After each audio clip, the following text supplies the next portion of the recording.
So in this session, we're going to start answering the question of, can I explain the impact of descriptive language?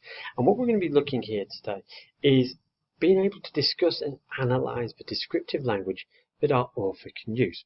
And how are we going to do that? Well, we're going to carry on looking at some more of The Owl Who Was Afraid of Dark and being able to recall key information to show our understanding. We're then going to be looking at identifying the features of the descriptive language. So we're going to be identifying expanded noun phrases and other ways that the author is going to be describing things within this section. And then we're going to be discussing the impact that descriptive language has on the reader. Because the author, whenever they put words onto a page, are trying to make the reader feel something or learn something or know something.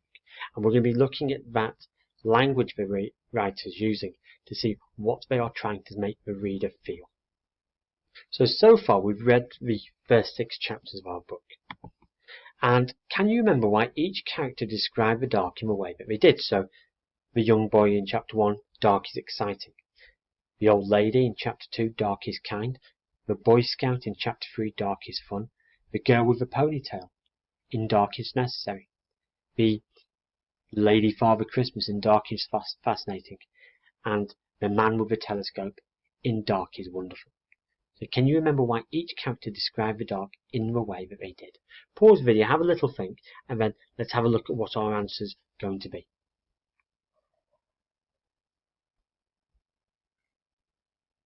So let's see whether we guessed and remembered correctly. So dark is exciting because you can watch fireworks. Dark is kind because you can remember good times. Dark is fun because you can have campfires. Dark is necessary because Father Christmas comes.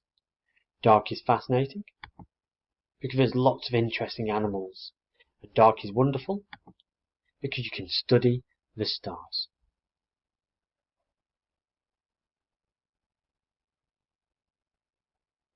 And in this session we're going to be reading through chapter 7 and learning about how dark is beautiful.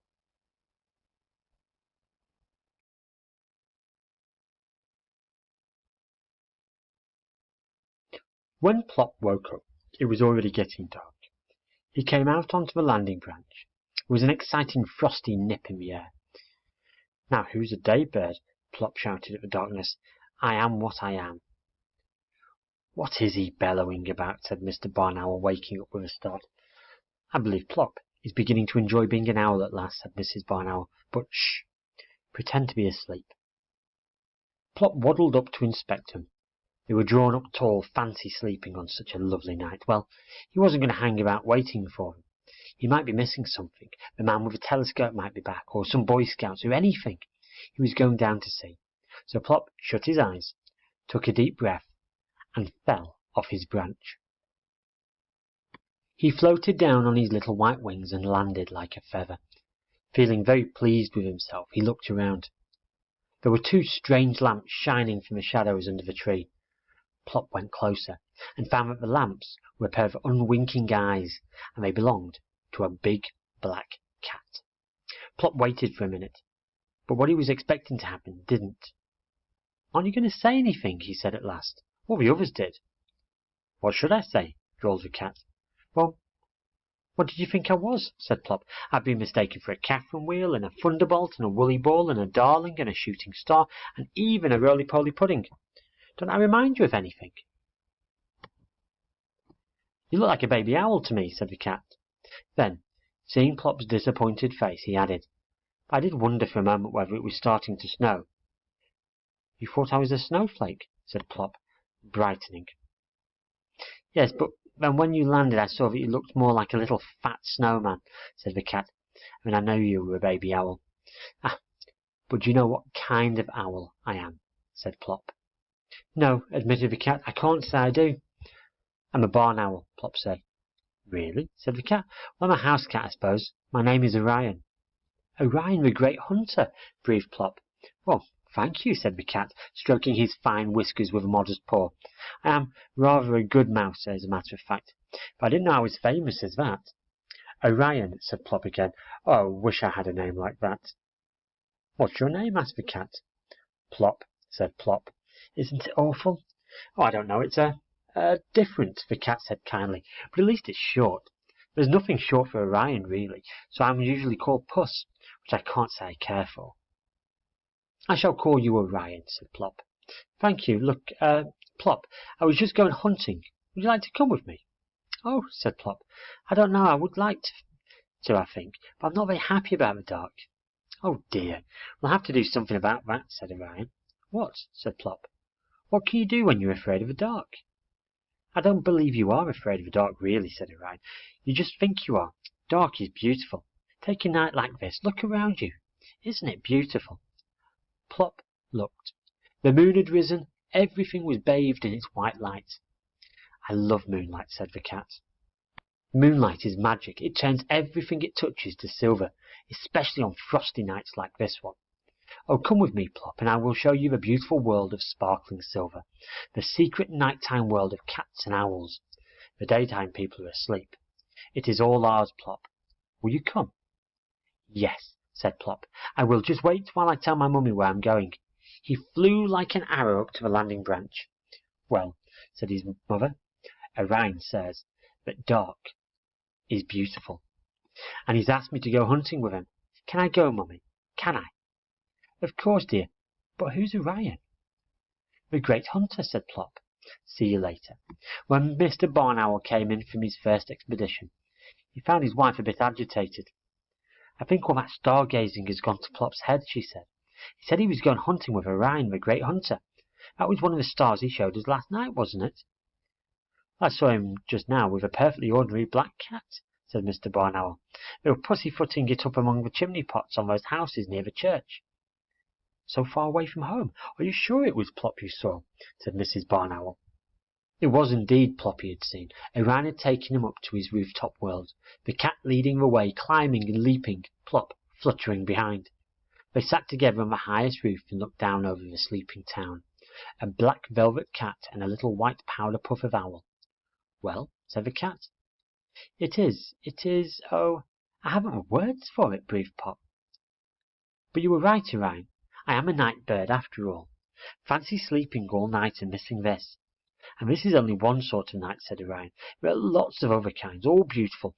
There are hot, scented summer nights, and cold, windy nights, when the scuffling clouds make ragged shadows across the ground, and breathless, thundery nights, which are suddenly slashed with jagged white lightning, and fresh spring nights, when even the day birds can't bear to sleep, and muffled winter nights when snow blankets the ground, and ices the house and trees. Oh, and nights I have seen, and you will see, Plop, as a night bird. Yes, said Plop. This is my world, Orion. I must go home. What, already? We haven't done any hunting yet, and I have lots more to show you. A glass lake with a moon floating in it, and... I must go, Orion. I want to surprise him. Thank you for showing me that I'm a night bird. He bobbed his funny little bow, and the black cat solemnly bowed back. Goodbye, Plop, he said, and many, many good nights. Plop took off, circled once, gave a final eek of farewell, and then flew straight and sure back to his tree. Well, said his mother. Plop took a deep breath. The small boy said dark is exciting. The old lady said dark is kind. The Boy Scout said dark is fun. The little girl said dark is necessary. The Father Christmas lady said dark is fascinating. The man with the telescope said dark is wonderful. And Orion the black cat says dark is beautiful. And what do you think, Plop? Plop looked up at his mother with twinkling eyes and said, I think dark is super, but shh, Daddy's coming. Don't say anything. Mr. Barn Owl came in with a great flapping of wings. He dropped something at Plop's feet. Plop swallowed it in one gulp. That was nice, he said. What was it? A vole. I like voles, said Plop. What's next? Why don't you come with me and find out, said Mr. Barn Owl. Yes, please, said Plop. Mr. Barn Owl blinked. What did you say? I said, yes, please, Plop said.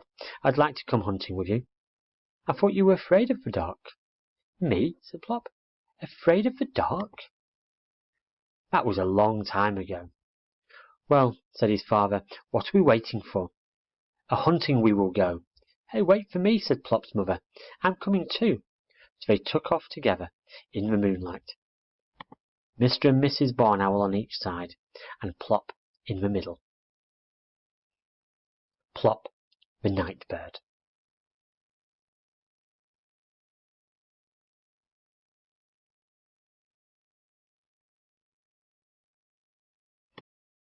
So let's explore Chapter 7 in a little bit more detail. When Plop woke up, it was already getting dark. He came out onto the landing branch. There was an exciting frosty nip in the air. Now, looking at these first 3 sentences from this chapter, we can already see that Plop is starting to feel a little bit differently about the dark. What phrases has the author used that make us realise that Plop isn't feeling quite so frightened about the dark? Have a little pause, have a little think, and come and join me when you're ready to share your ideas.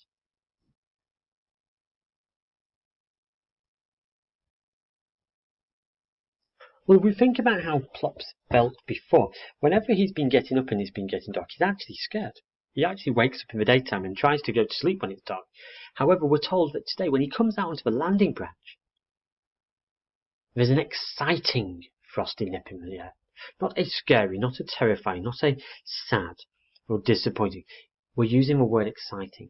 So obviously he's pointing out that what's happening now is he feels there's a little bit more excitement that's happening. Now let's try a little bit of inference. Why do you think Plop was disappointed when Orion didn't mistake him for an object when he first landed? Remember, all the other ones have mistaken him for something. Orion doesn't. Why do you think Plop is disappointed by this?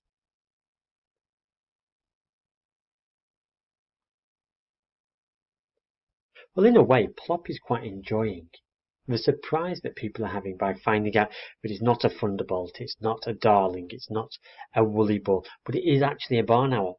He feels like he's a little bit special, like they're not expecting to see someone. And when Orion sees him and just realises that he's an owl, he's a little bit disappointed. He doesn't feel so special anymore. What does Plop's landing in this chapter tell us about how Plop is changing? We've seen him change as this whole story comes on, but this one is quite important. So what is it about that landing that tells us that Plop's changing? Have a little bit of a think about how he lands in this chapter compared to how he's landed in chapters previously.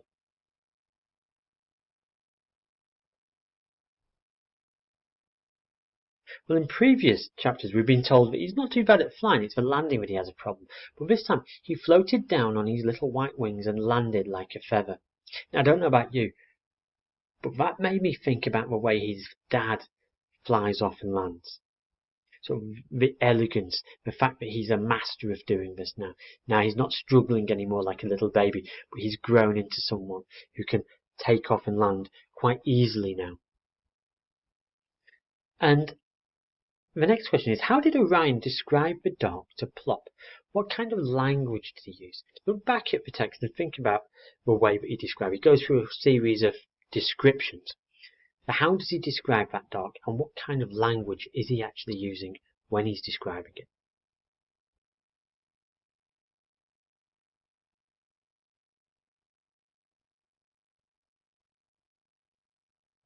So let's look back at the text and look at Orion's description. Dark is beautiful. Take a night like this. Look around you. Isn't it beautiful? Plop looked around. The moon had risen. Everything was bathed in its white light. I love moonlight, said the cat. Moonlight is magic. It turns everything it touches to silver, especially on frosty nights like this. Well, come with me, Plop, and I will show you a beautiful world of sparkling silver, the secret nighttime world of cats and owls. The daytime people are asleep. It is all ours, Plop. Will you come? In Orion's description, we see some beautiful descriptive images, and he's using metaphors. He's using the idea that something is something else. We hear that dark is beautiful. He's referring to dark as this noun, this thing that you can hold on to, saying that it's beautiful. He's talking about how the moonlight is magic. Not like magic, but it is magic. How it turns everything into silver, especially on frosty nights like this. So he's not saying that it looks like it's silver. He says it is silver. And he's painting this picture of this magical, wonderful, beautiful time a secret nighttime world of cats and owls when everyone else is asleep. When authors write books, they want to make the reader feel like they're experiencing what they're actually reading. The author wants you to feel the same way that they are, and they choose language very carefully to make sure that they're conveying what they are picturing in their heads. So you're not just reading words, you're actually seeing it in front of your very eyes. So if we take, for example, how we see Plop land, the author could have just said, he flew down and landed. It's a fact, it's factual, I can see it in my head, that's fine. But what the author actually writes is, he floated down on his little white wings and landed like a feather. So how are these sentences different, and what effect does it create? Well, in this case, the description that's added makes the writing far more precise. If we're thinking about something flying down, well, it could be quick, it could be slow, it could be clumsy, it could be delicate, it could be all these different ways. We're told, however, that he floats down on his little white wings. So we're seeing something quite graceful. And landed, well, we've seen the last 6 chapters where he sort of bumps onto the ground with no finesse. However, now we're hearing that he's landing like a feather. So we've got this idea that in chapters 1, 2, 3, 4, 5, and 6, Plop is basically falling and then splodging on the floor. However, come to chapter 7, he's floating down on his little white wings and landing like a feather. We can see he's a far more controlled owl when he's landing. Now, in the descriptions that the author has, that she uses something called an expanded noun phrase. So the author uses descriptive language to convey how beautiful the night is when Orion is talking to Plop. Think about all those different phrases. Night is beautiful, night is magic, all these different things. Orion used a lot of expanded noun phrase to help explain to Plop just how he saw the nighttime. And a noun phrase is something where you've got a noun, the person, place, or thing, but you add the adjectives to it. And it's those adjectives that show our opinion. So we can add detail to a noun phrase by adding adjectives to it. And it helps to describe the noun and convey further information in a quick and easy way. So let's have a look at some of them. So here you can see some nouns. These are the words that are underlined. So owl, cat, snowflake, moon, feathers, friend. The fact that I'm adding the owl, the cat, a snowflake, the moon, his feathers, and my friend actually turns those nouns into the most basic of noun phrases. But we can add more detail to them. Because, for example, if we look at the owl, well, I don't know whether you're talking about a tiny baby owl or a huge daddy owl. Your cat, I'm not sure whether you're talking about that cat that's sort of nicely purring and sort of rubbing up against my feet, or that one which is in the alleyway screeching as it has a huge fight. The moon, I don't know whether it's a nice, lovely full moon that lights up the sky, or whether it's a sliver of the moon. His feathers, well, I don't know whether they're smooth and sleek and well looked after, or whether they're tatty and nasty. So this is what you're thinking about by expanding these even further. So I have my noun phrase, which is adding the, his, my to your noun, but then we can turn them into an expanded noun phrase by using those adjectives. So now we've got an owl, which is a small fluffy owl, a cat, which is the black cat, a friend who's my kind, generous friend, and we can see by looking at these just how you feel about that noun. A small fluffy owl, very different than a huge terrifying owl. The kind, generous friend, far nicer than the bitter, twisted friend. So think about how the adjectives make you feel as a reader. And looking at this extract, can we spot those noun phrases, those expanded noun phrases that the author has included? He floated down on his little white wings and landed like a feather. Feeling rather pleased with himself, he looked around. There were 2 strange lamps shining from the shadows under the tree. Plop went closer and found that the lamps were a pair of unwinking eyes, and they belonged to a big black cat. Have another read through this extract and see whether you can spot those expanded noun phrases. Remembering the noun, the person, place, or thing you can point to. The expanded part is when you're adding words to that to make it more precise. So pause the video and have a little look and see whether you can spot them.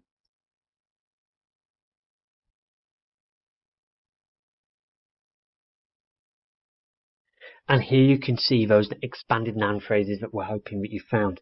So we had our nouns, wings, lamps, eyes, cat, and we've expanded them. So his little white wings, 2 strange lamps, a pair of unwinking eyes, a big black cat. What other features have you managed to find in this scene? What other features to help describe? Pause the video and just have a little think.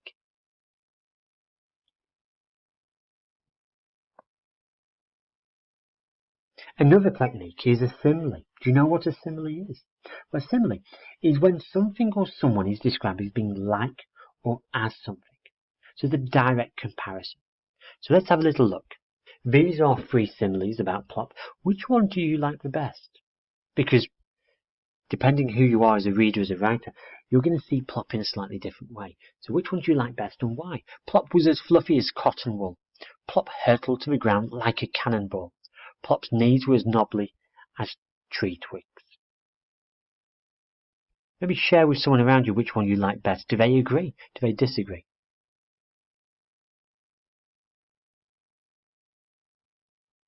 Another technique is a metaphor. This is used to describe something as if it was something else. A metaphor is a figure of speech, a description that's not really true, but that is used to compare something with similar characteristics. So again, let's have a little look at some of the metaphors that have been used in our story. His legs had turned to jelly. A blanket of snow covered the ground. He was glued to his seat with interest. So what do you think each of these metaphors means? Well, let's see. His legs had turned to jelly means they're all wobbly. So he's obviously worried or scared about something. A blanket of snow covered the ground. I can imagine all that stuff being covered in a layer, like a blanket. But this blanket is just the white snow. He was glued to his seat with interest. Well, it's when you're not going to move. You're wanting to find out what's happening next. So you're stuck where you are because you're so eager to find out more. And how about looking through this? This is one of our extracts. Can you spot a simile and metaphor in this? He floated down on his little white wings and landed like a feather. Feeling rather pleased with himself, he looked around. There were 2 strange lamps shining from the shadows under the tree. Plop went closer and found that the lamps were a pair of unwinking eyes, and they belonged to a big black cat. What similes and metaphors can we spot in here? Let's have a look. Well, we're told that he landed like a feather. That word like tells us that we are creating a simile because it's describing Plop as landing like that object. And then we've got our metaphor. 2 strange lamps. This is a metaphor because the cat's eyes are not actually lamps. They just looked like lamps to Plop at that time. So well done if you spotted those 2. So remember, with these descriptive techniques, what the author's trying to do is to make the reader see or feel exactly the same as they do. They're trying to paint that picture with their words. So if we look at this sentence, they sat together on the roof and looked down over the town. This is what the author could have said. Factually correct, makes sense as a sentence. However, the author decided that this is what she was going to write. They sat together on the highest roof. Not just a roof, but the highest roof. They looked down over the sleeping town. A sleeping town, not just a town. A black velvet cat and a little white powder puff of owl. Not just a cat, but a black velvet cat. Not just an owl, but a little white powder puff of owl. Because the author is trying to make you see. They're trying to write this far more precisely, so the image you get in your head is exactly the image they had in their head. So now it's going to be time for you to do some independent work. So now you're ready to study some more descriptive language independently. So remembering, we're going to be looking at those expanded noun phrases where we're adding to that noun extra elements to make it far more precise. We're going to be looking at similes where we're helping make the description more precise by comparing it to something. And then we're going to have our idea of our metaphor, where we're going to be thinking about how we can use this idea of using a figure of speech to say that it is something that has very similar characteristics. So good luck with this one, and I look forward to seeing your work.